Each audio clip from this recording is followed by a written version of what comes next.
Eamon Khan here for seconds out with Troy Williamson, and also English super middleweight champion Troy Williamson. Troy, good to see you. How's life? Yeah, everything's good, mate. Thanks for getting me on.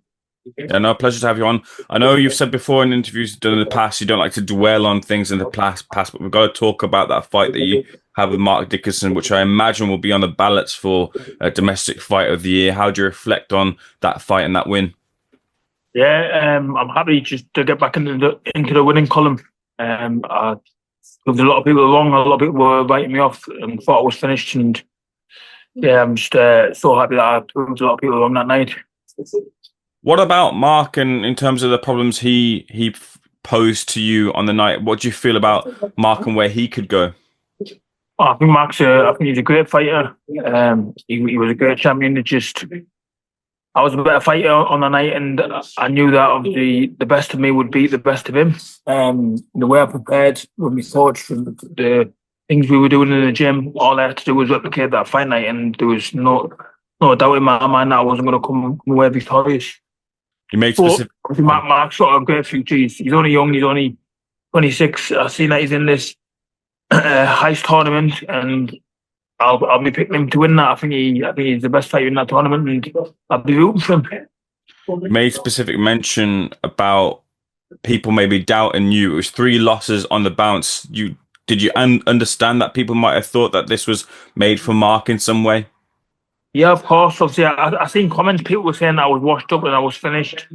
It's understandable. Obviously, I've lost three like my last three bouts, but that was just purely down to staying up the wrong way for too long. You look at my last fight in Vegas to the one against Mark Dickinson. It's a completely different fighter.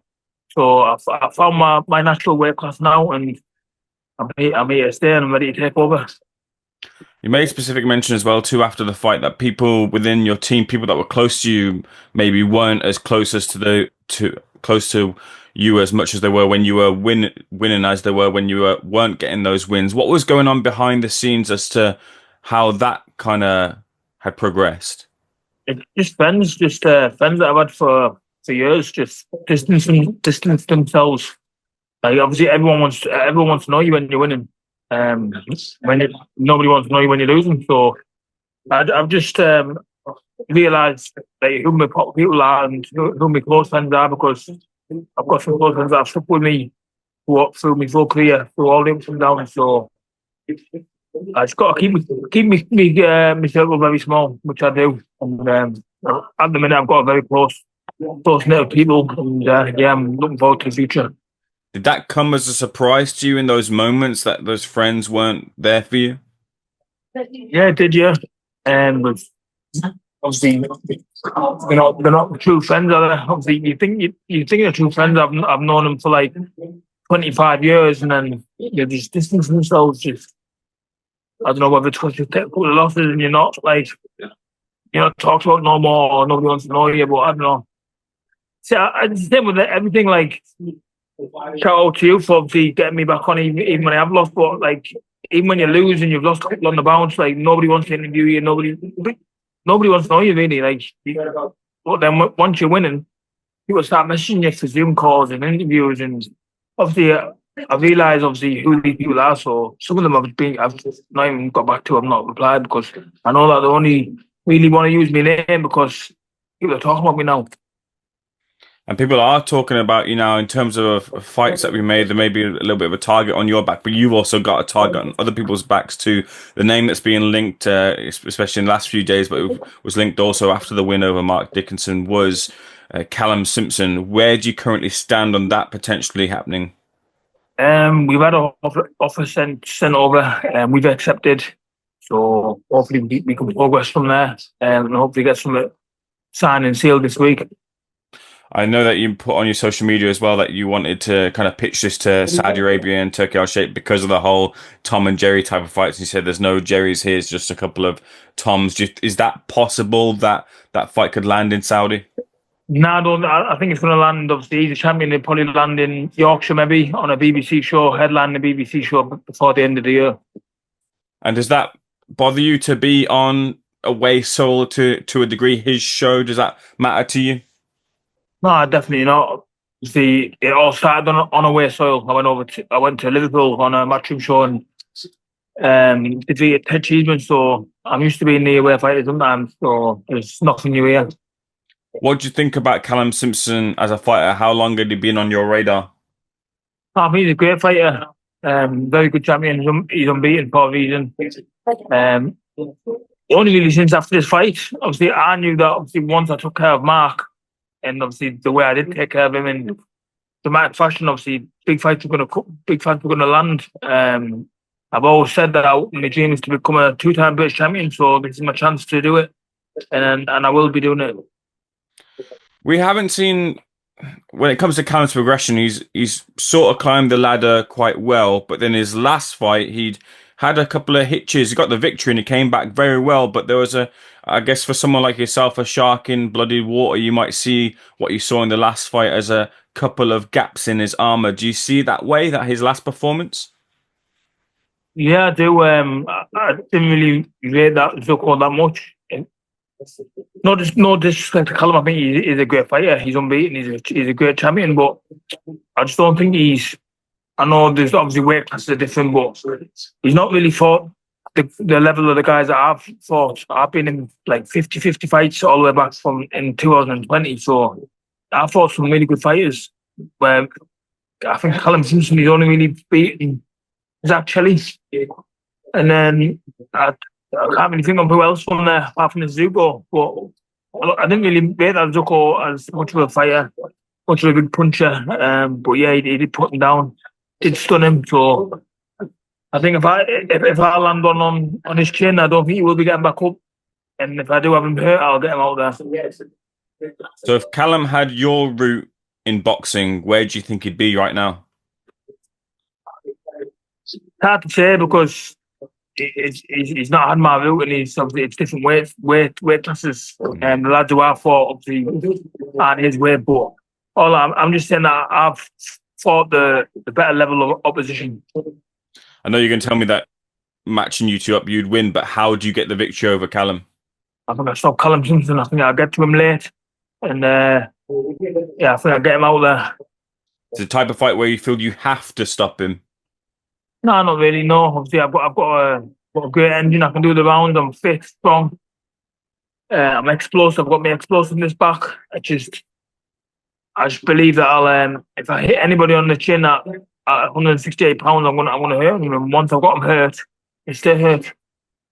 Troy, if it's not Callum, is there anyone else on your radar right now? Anybody can get it. Anybody that's ranked above me, that's who I want to fight. I want to progress. I want to have a big year next year. Can I get your thoughts on, you just mentioned, obviously, before the interview started, you were out in Dubai to help Eubank Jr. train for the rematch, against BENN. How has that camp progressed so far? Yeah, good. This is my second day. First spar today. Good sparring. Yeah, feeling good. See. I think it'll be a good fight. I think it's. I'm really looking forward to it. What was the spar like? Yeah, good sparring. Very good sparring. They're all good spars. Obviously at this sort of level when you come away sparring. But yeah, he's looking good. He's looking sharp. I imagine a spar with Eubank Jr. is just a fight. You just get in there and go.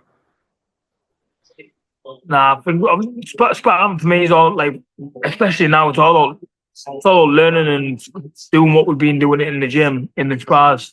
And obviously that's what I was doing today. And yeah, it was something of a nice. Anything particularly surprise you about Eubank?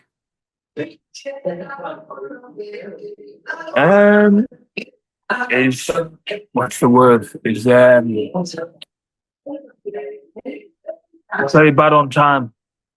Very bad on time. When it's about 3 p.m, he turned about 5 p.m. What did you have to do? Did you just keep warm, waiting for him?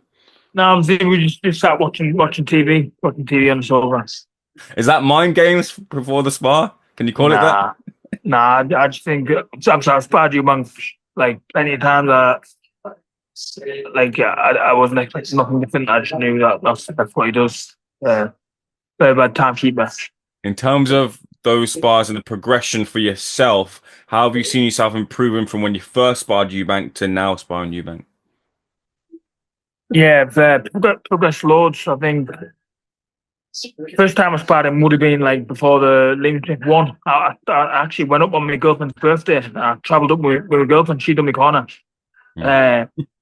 So everything was a little bit rushed. I didn't have no corner. Obviously, I was just basically in there. And it was basically a fight, really. But yeah, I'm over here now with my coach Jordan, and yeah, we basically doing what we're doing in the gym and what we've been doing in the gym, and progressing nice. Have you sparred Ben before as well? No, no, I haven't sparred Ben, okay. not yet. When it comes to the rematch between Eubank Jr. and Ben, Connor's saying that he's gonna box more without emotion this time around. Does that change anything for your mind about how that fight goes? Yeah, not how it goes, but yeah, I think it is changing with the way how the fight. Yeah, in the fight because I do think he fought with emotion last time and probably got the better of him. So obviously, if he can keep a cool head and go in there, then think about his boxing and what he's going to do and set traps, then it's going to be a different fight. Do you think it is? How does Eubank change if Connor Ben changes? He's got a new coach. He's back with Bomac now, so obviously they're going to be doing things a little bit different. I don't know what the game plan is for me for them, but it's exciting to see how they have changed. And have you met with Bomac yet? Yeah, I met him today. Yeah, cool guy, very cool guy. And did you say, look, I'm super middleweight now as well? Nah, but I think he knows obviously when I was in there and sizing me and what I was doing, so well, you know that I'm super middleweight now. Yeah, at the top of the tree at super middleweight, of course, Terence Crawford got that big show over Canelo Alvarez. What do you think might be next for Terence Crawford? I've seen that there's a rematch in the clause, whether Canelo activates it, I'm not sure. But yeah, I just think if he does, I think it'll be the same outcome. I just think Callum Simpson is levels above. Let's bring this back to you. Of course, you're wearing that famous war hat, made famous by Marvin Hagler. You want the war with Callum Simpson. Just Troy, your final words to the fans or a future opponent. What do you want to say? Yeah, just stay tuned, stay patient. The fight's going to happen. So obviously, we're just waiting on a day and when and where. And it'll be a sellout. It'll be a very good fight with both big ticket sellers, both entertaining fighters. Both come for war. And it's a good fight. Troy, looking forward to seeing you back in the ring. Thank you for speaking to Seconds Out. Enjoy your food and enjoy the rest of the camp. Thank you very much. Cheers. Cheers, mate.